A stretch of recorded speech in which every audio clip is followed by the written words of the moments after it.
Hello students, in this lecture I am going to discuss electric field lines और electric lines of force. तो अगर आपको previous lecture में अगर कुछ क्वेश्चन पूछना हो तो आप मुझे में लिख सकते हैं. ओके, सो स्टार्ट करते हैं electric field lines. Electric field lines, electric field lines, और इसको आपका लाइंस ऑफ और electric lines of force, lines of force, क्योंकि इलेक्ट्रिक फील्ड का डायरेक्शन और फोर्स का डायरेक्शन सेम होता है. That's why you can write electric lines of force. तो फर्स्ट, जैसे कि देखा था, if you have one positive charge, then this one produced electric field. Direction is away from the charge. ऐसे produce होता था. और नेगेटिव चार्ज में क्या होता था? Direction of electric field towards the charge. अच्छा, अगर ये दोनों चार्ज प्लेस्ड है एट लार्ज डिस्टेंस, तो इसमें इलेक्ट्रिक फील्ड लाइंस इस तरीके से होगा और इसमें होगा टूवर्ड्स दी चार्ज. तो आप यहाँ पे बोल सकते हो कि जो फील्ड लाइंस है वो कहाँ से ओरिजिनेट हो रहे हैं? From positive charge and terminate. अगर स्ट्रेट है तो ये कहाँ जाएगा?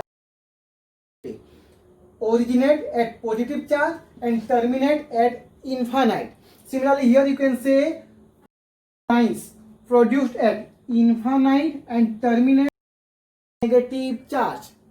Clear? So write first point.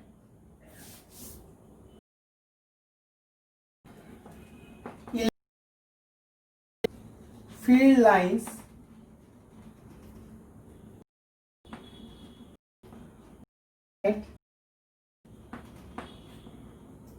from positive charge.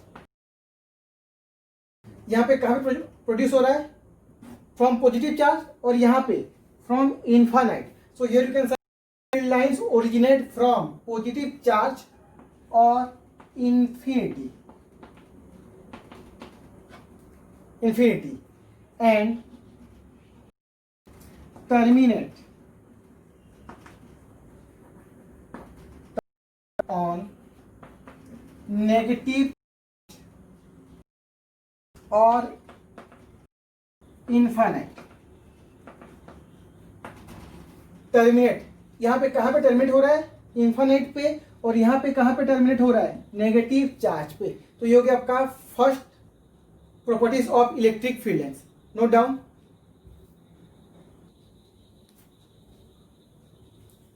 Now next,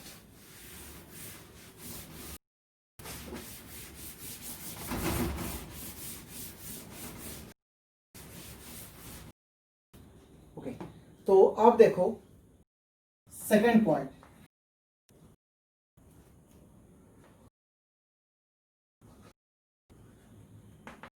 density of electric field lines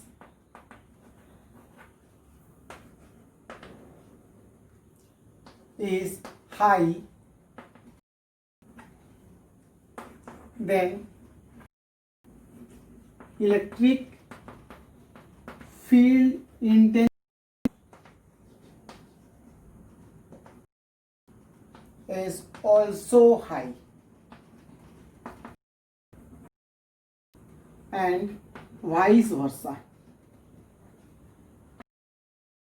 अब इसका मीनिंग, जैसे मान लो आपका कुछ इलेक्ट्रिक फील्ड लाइन से इस तरह,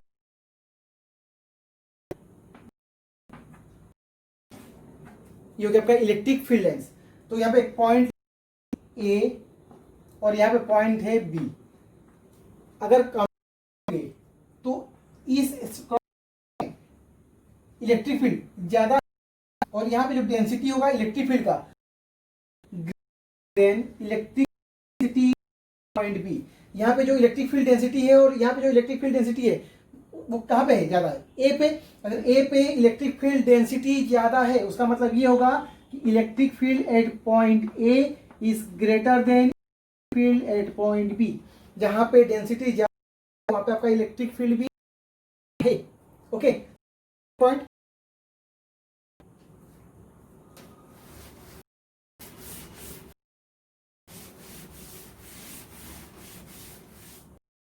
now third,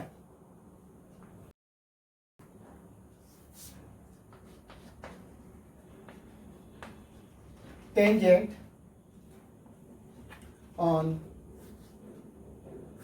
at any point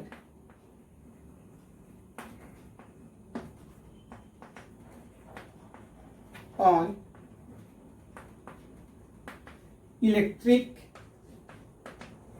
field lines gives direction of electric field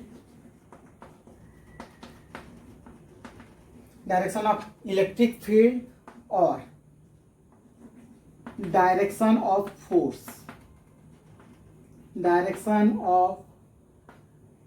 force। जैसे कि मान लो ये हो गया आपका इलेक्ट्रिक फील्ड, कुछ इस तरीके से है आपके इलेक्ट्रिक फील्ड। मुझे इस पॉइंट पे डायरेक्शन चाहिए। If I need direction of electric और lines of force at this point then simply draw a tangent. तो जिधर टेंजेंट होगा that is the direction of electric field at this point. अगर मुझे इस पॉइंट पे इलेक्ट्रिक फील्ड का direction चाहिए तो सिंपली यहाँ पे एक टेंजेंट ड्रॉ कर दो and this tangent represent the direction of electric field और फोर्स। क्लियर? ये हो गया आपका third point.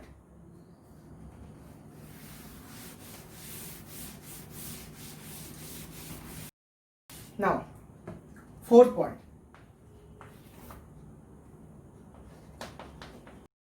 electric field lines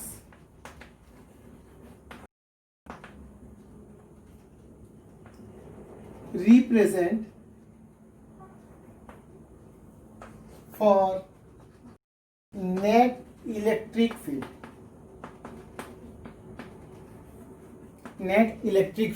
इसका मतलब ये हो गया कि जो भी हम लाइंस ड्रॉ करते हैं, इलेक्ट्रिक फील्ड के लाइंस जो भी होता है वो किसको रिप्रेजेंट करता है? नेट इलेक्ट्रिक फील्ड को। जैसे कि मान लो आपके पास है दो चार्ज Q1, ये हो गया आपका Q2। अगर मुझे, अच्छा यहां पे देखो, इलेक्ट्रिक फील्ड इधर होगा, Q2 चार्ज के लिए इलेक्ट्रिक फील्ड इधर होगा। क्या दोनों का डायरेक्शन ऑपोजिट है?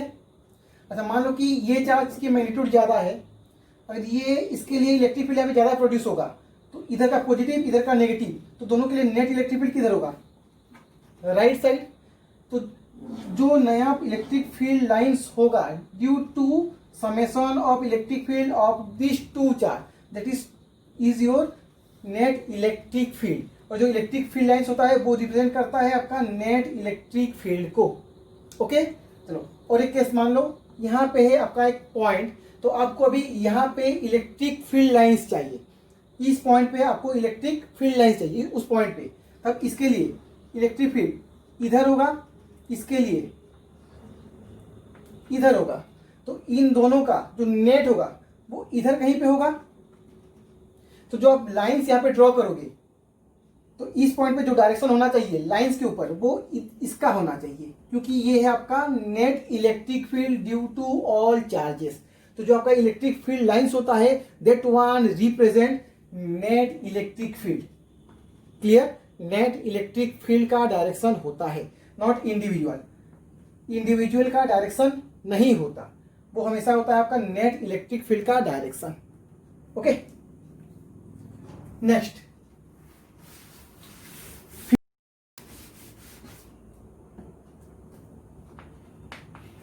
फिफ्थ पॉइंट देखो,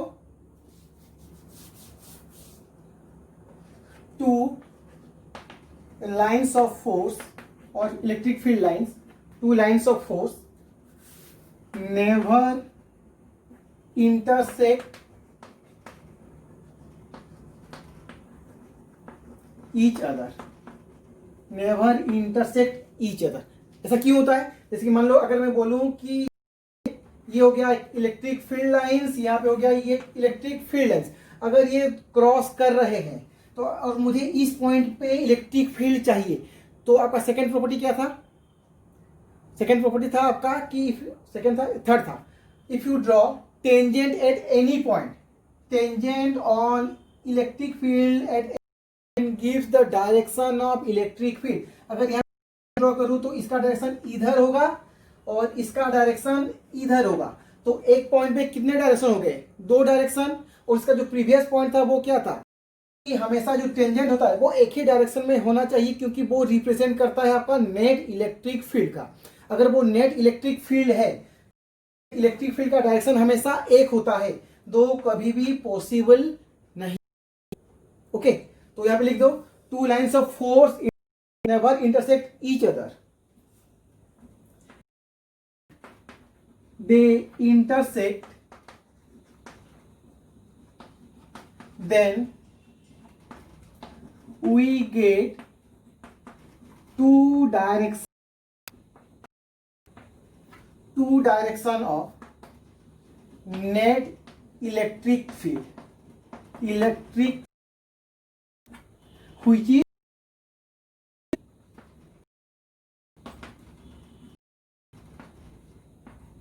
which is impossible। Net electric field का एक होता है, दो कभी भी पॉसिबल नहीं है। Okay, note down.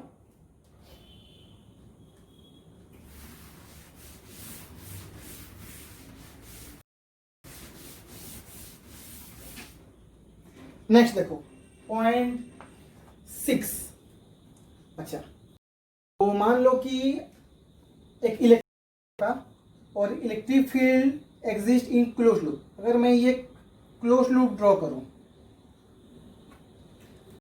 कि अगर मैं कहूं कि ये आपका है electric field lines in A close loop, तो यहां पे अगर मैं मान लो एक चार्ज है आपके पास Q, तो अगर Q चार्ज को मैं इस अलोंग दी लाइन अगर मूव करूंगा तो कुछ ना कुछ वर्क डन करने पड़ेंगे। लेकिन यहां पे देखो, अगर मैं इसको एक लूप में मूव करूंगा तो you can say net displacement is zero. If net displacement is zero then work done by this electrostatic force also zero. Okay, लेकिन यहाँ पे जो वर्क आप करोगे that is your non zero. अगर नॉन जीरो है तो इसका मतलब क्या होगा कि इलेक्ट्रिक फील्ड लाइंस कभी भी क्लोज लूप में एग्जिस्ट नहीं करते। तो लिखो यहाँ पे इलेक्ट्रिक फील्ड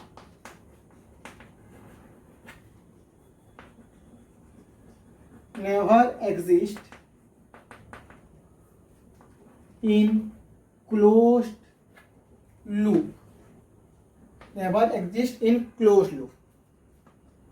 अच्छा, ये क्यों होता है? देखो लिख लो इसे, इस प्रोसेस को। If a q charge moves along lines of force,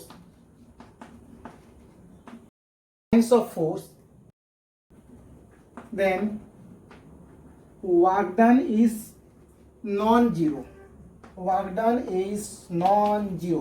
तो जो यहाँ पे वर्क डन होगा वो क्या होगा? आपका नॉन जीरो है। लेकिन डिस्प्लेसमेंट क्या हो रहा है? And due to displacement is zero. If displacement is zero, work done क्या होना चाहिए? जीरो होना चाहिए। लेकिन यहाँ पे वर्क डन जीरो नहीं होगा। ओके, तो force the work non zero. अगर ये नॉन जीरो है that means displacement is not zero. Clear? अगर डिस्प्लेसमेंट अगर जीरो नहीं है तो क्लोज लूप कभी भी पॉसिबल नहीं है। ओके, क्योंकि आपका if a q charge moves along the lines of force the work done is non zero, but due to conservative force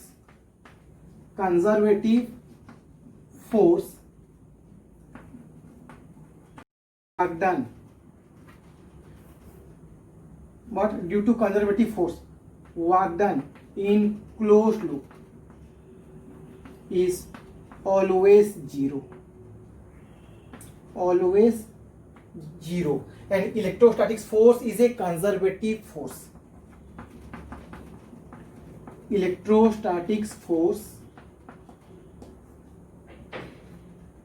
is a conservative force.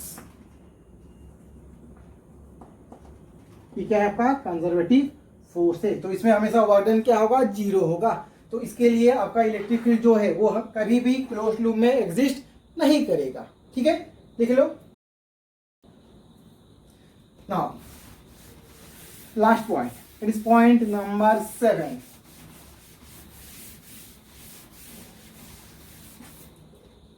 अब देखो point number 7, number of lines of force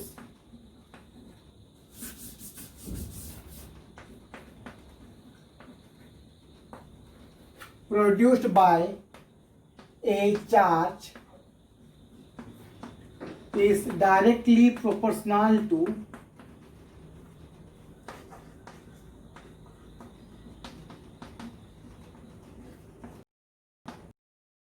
its magnitude, its magnitude। अब इसका meaning क्या है वो देखो। अगर मैं कहूं कि मेरे पास है एक charge Q and due to charge Q you get n number of lines, n number of lines, this lines of force। तो आपके पास अगर Q चार्ज है तो Q चार्ज के लिए कितने लाइंस मिलेंगे आपको, n, you get n number of lines of force due to Q charge. तो अगर ये 2Q चार्ज होता तो नंबर ऑफ लाइंस हो जाते 2n, 3Q होता तो नंबर ऑफ लाइंस हो जाते 3n, और simply you can say this number of lines of force is directly proportional to magnitude of charge. It is number of lines of force is directly proportional to magnitude of charge। Okay, ये हो गया आपका 7 point. Then electric properties.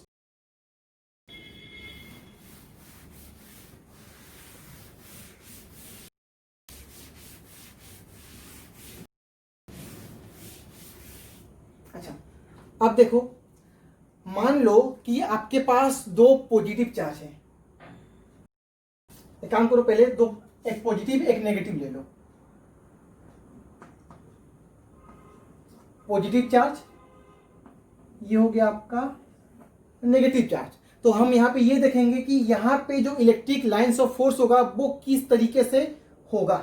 So draw electric field lines between two charge plus and minus. तो अब देखो, positive charge से आपका electric field lines originate होगा एंड नेगेटिव चार्ज पे टर्मिनेट होगा। तो यहां से इलेक्ट्रिक फील्ड लाइंस ओरिजिनेट होगा, टर्मिनेट होगा -Q पे।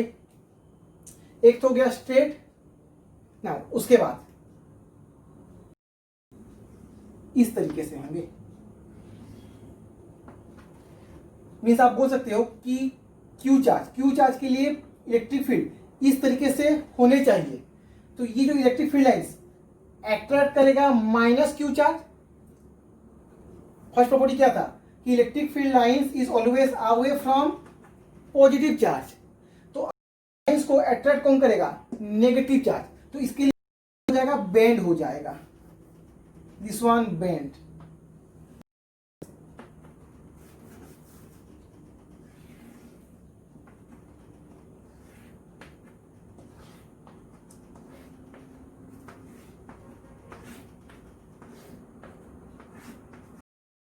ओके, और ये कहीं से फिर आके यहां पे ऐसे मर्ज होगा।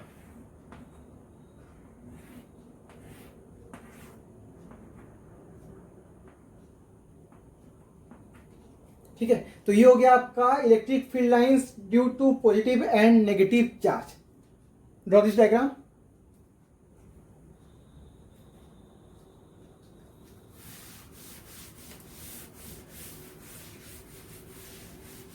अब देखो, दो पॉजिटिव चार्ज, अगर दो पॉजिटिव चार्ज है तब क्या होगा, प्लस क्यू प्लस क्यू। अच्छा, again from starting, lines of force कैसे होना चाहिए, away from the charge, away from the charge. तो जब ये away from the charge move हो रहा है, then due to positive charge this one repel electric field lines. तो ये क्या करेगा, इसको रिपेल करेगा, तो रिपेल करेगा तो ये लाइन आपके बेंड हो जाएंगे अवे फ्रॉम द चार्ज, ये लाइंस क्या हो जाएंगे, बेंड होंगे, that is away from the charge. तो जो ऐसे जा रहा था वो यहां से बेंड हो जाएगा इस तरीके से, जो इधर जा रहा था वो बेंड हो जाएगा इस तरीके से, ठीक है। तो जो भी चार्ज है, जो लाइंस ऑफ फोर्स है वो क्या हो जाएंगे, वो इस तरीके से बेंड हो जाएंगे due to repulsion of both positive charge है, तो बोथ पॉजिटिव चार्ज है तो क्या होगा, रिपल्सन होगा, तो रिपल्सन होगा तो जो आपका लाइंस ऑफ फोर्स है वो आपका बेंड हो जाएगा, तो ये इस तरीके से बेंड हो जाएंगे।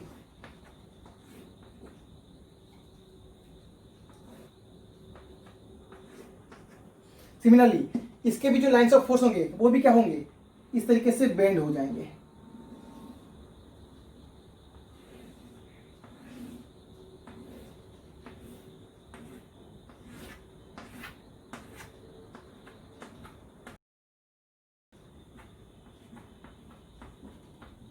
And this is the electric field lines between two positive charge. Draw this diagram.